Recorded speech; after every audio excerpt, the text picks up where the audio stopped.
हजरत अली ने फरमाया, बच जाओ, रोटी की बद दुआ आपका नसीब तबाह कर देगी। ये कब बद दुआ देती है, हर शख्स जान ले। रिस्क इंसान को किस वक्त बद दुआ देता है और क्यों बद दुआ देता है, इस हवाले से हम आपको हजरत अली राजी अल्लाह ताला अन्हु के फरमान के मुताबिक बताएंगे और ये भी बताएंगे कि रिस्क की बद दुआ से इंसान पर कब मुसीबत और कौन सा अजाब आता है, और रिस्क की बद दुआ से बचने की क्या तदबीर है, ये भी आपको बताएंगे कि रिस्क की बद दुआ के मुताल्लिक हजरत अली राजी अल्लाह ताला अन्हु का फरमान किया है। लेकिन पहले आपको अहादीस नबवी में से एक वाकया सुनाते हैं जिसका ताल्लुक हजरत अली के फरमान के साथ है। ये वाकया आप सल्लल्लाहु अलैहि वसल्लम के दौर का है। रवायात में आता है कि एक शख्स आप सल्लल्लाहु अलैहि वसल्लम की खिदमत में हाजिर हुआ और अर्ज करने लगा कि या रसूल अल्लाह, मैं बहुत गरीब हूँ, मुझे कोई ऐसा अमल बताएं कि मैं अमीर हो जाऊं और मुझे गुर्बत से नजात मिल जाए। तो आप सल्लल्लाहु अलैहि वसल्लम ने उस शख्स को कहा कि चावल खाया करो। तो वो शख्स ये अरशाद सुनकर चला गया और कुछ देर बाद एक और शख्स आप सल्लल्लाहु अलैहि वसल्लम की खिदमत में हाजिर हुआ और कहने लगा कि या रसूल अल्लाह, मेरे पास उतनी दौलत है कि मुझसे संभाली नहीं जाती, मुझे कोई अमल बताएं कि मेरी दौलत कम हो जाए ताकि मैं उसे संभाल सकूं। तो उसको भी आप सल्लल्लाहु अलैहि वसल्लम ने ये फरमाया कि चावल खाया करो, तुम्हारा मसला हल हो जाएगा। वो शख्स भी कुछ देर बाद चला गया। तो बाकी असहाब ने आप सल्लल्लाहु अलैहि वसल्लम से अर्ज किया कि ये बात हमें समझ नहीं आई कि जो शख्स गरीब था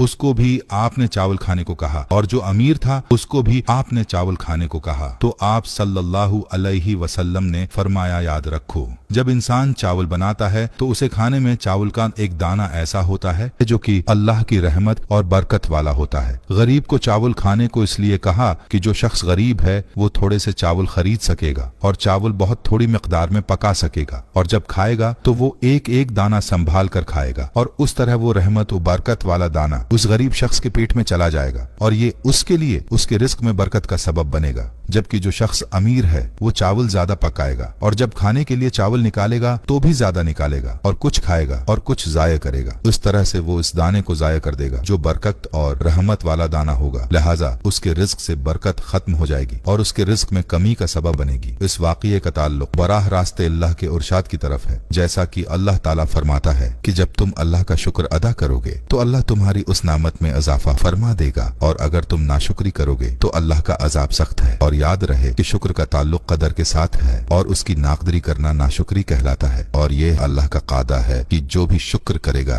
और अल्लाह के रिज्क की कदर करेगा उसको अल्लाह मजीद अता करेगा, और जो नाशुक्री करेगा अल्लाह के रिज्क की नाकदरी करेगा, अल्लाह इससे अपनी नामतें छीनकर उसको परेशानी और गम की मुसीबतों और अजाब में मुब्तला कर सकता है। लिहाजा हमें चाहिए कि हर हाल में अल्लाह का शुक्र अदा करें और अल्लाह की नामतों की और अल्लाह के रिज्क की कदर करें। अल्लाह से आफियत मांगते रहें, अल्लाह से मुआफी मांगते रहें और नाशुक्री और रिज्क की नाकदरी से अज्तनाब करें। कहीं ऐसा न हो कि अल्लाह हमसे नाराज हो जाए। हमें चाहिए कि अल्लाह की नामतों की नाशुक्री से बचें। रिज्क की नाकदरी का क्या नुकसान है, इस बारे में हजरत अली राजी अल्लाह ताला अन्हु की ये एक हदीस मुलाहजा फरमाइए। हजरत अली लोगों को दर्स व अखलाक दे रहे थे कि किसी ने पूछा, ए अमीरुल मोमिनीन, जिंदगी में अजाब और परेशानी आने की सबसे बड़ी वजह क्या है? बस जैसे ही ये पूछा गया तो हजरत अली राजी अल्लाह ताला अन्हु ने फरमाया, ए बंदा खुदा, अचानक से अजाब आने की सबसे बड़ी वजह अल्लाह के रिज्क की बद दुआ है। तो वो शख्स पूछने लगा, या अली, रिज्क की बद दुआ वो कैसे? तो हजरत अली राजी अल्लाह ताला अन्हु ने फरमाया कि इंसान जब बचे हुए खाने को जमीन पर फेंक देता है और वो बचा हुआ रिज्क जमीन पर कुचला जाता है तो इस वक्त वो फरियाद करता है कि ए अल्लाह, तूने मुझे इंसान के लिए खल्क तो किया है, लेकिन इंसान मेरी कदर से नावाकिफ होकर मुझे कुचलते हुए जा रहे हैं। याद रहे कि जब भी खाना खाओ तो दस्तरख्वान पर वो बची हुई रोटी को खा लेना और इतना ही खाना खाया करो जिसको आखिर तक खा सको, क्योंकि मैंने अल्लाह के रसूल सल्लल्लाहु अलैहि वसल्लम से सुना है कि जब गरी हुई रोटी इंसान खाता है तो वो इंसान के लिए शफा बन जाती है। अगर रास्ते पर चलते ये देखो कि जमीन पर रोटी पड़ी है और वो कचली जा रही है तो अल्लाह का नाम लेकर उसको उठाकर किसी ऐसी जगह रख दो जहां वो पैरों में न कचली जाए और अल्लाह की दूसरी मखलूक उसको आराम से खा सके। ऐ शख्स, इस अमल से अल्लाह का रिज्क तुम्हारे लिए दुआ करेगा और रिज्क की दुआ अल्लाह कभी रद्द नहीं करता। आपने मुलाहिजा किया कि रिज्क की नाकदरी नाकदरी करना कितना सख्त गुनाह है। और आज हमारी जिंदगी में जितनी परेशानियां हैं रिस्क में बेबरकती है। इसकी सबसे बड़ी वजह यह भी है कि आज हमारे माशरे में रिस्क की नाकदरी की जाती है। कुचरे के अंदर रिस्क फेंक दिया जाता है और रिस्क की कदर नहीं की जाती। और याद रहे कि अहादीस नबवी सल्लल्लाहु अलैहि वसल्लम में भी रिस्क की नाकदरी की सख्त मुमानात है। और यही नाकदरी रिस्क में तंग दस्ती का एक बहुत बड़ा सबब है, लेकिन इस चीज पर हमारी नजर ही नहीं जाती। ये हदीस मुलाहजा फरमाइए। हजरत आयशा रजी अल्लाह ताला अन्हा फरमाती हैं, आप सल्लल्लाहु अलैहि वसल्लम एक मर्तबा घर तशरीफ लाए, रोटी का टुकड़ा रखा हुआ देखा, उसको साफ किया और फिर खा लिया और फरमाया, आयशा अच्छी चीज का एहतराम करो, क्योंकि ये चीज यानी रोटी जब किसी कौम से गई है तो दोबारा लौट कर नहीं आई। इस हदीस को सुनने के बाद अगर हम अपने घरों के हालात देखें तो खुद ब खुद हमें ये बात समझ आ जाएगी कि आज हमारे रिस्क के अंदर बरकत क्यों नहीं है, हमारे घर के अंदर परेशानी क्यों है और हर कोई परेशानियों के गुण क्यों गा रहा है। यहाँ मशाहदा है कि अक्सर घरों में बर्तन के अंदर खाना छोड़ दिया जाता है, अपनी थाली में इतना खाना निकाल लिया जाता है जो जरूरत से ज्यादा होता है और फिर आधा खाना बर्तन में छोड़ दिया जाता है, जिसके बाद फेंक दिया जाता है। और बाज लोग तो उस खाने को साफ जगह पर भी नहीं फेंकते, कुछ तो नाली में ही ये खाने बहा देते हैं। याद रहे कि इस तरह करने से घर के अंदर की बरकत खत्म हो जाती है, घर में गरबत और परेशानियां आती हैं और यूं ये आदत इंसान को गरीब बना देती है। घरों के अलावा अगर होटलों में उस चीज का मुशाहदा किया जाए, शादी ब्याह की तकरीबात के दौरान इस चीज का मुशाहदा किया जाए तो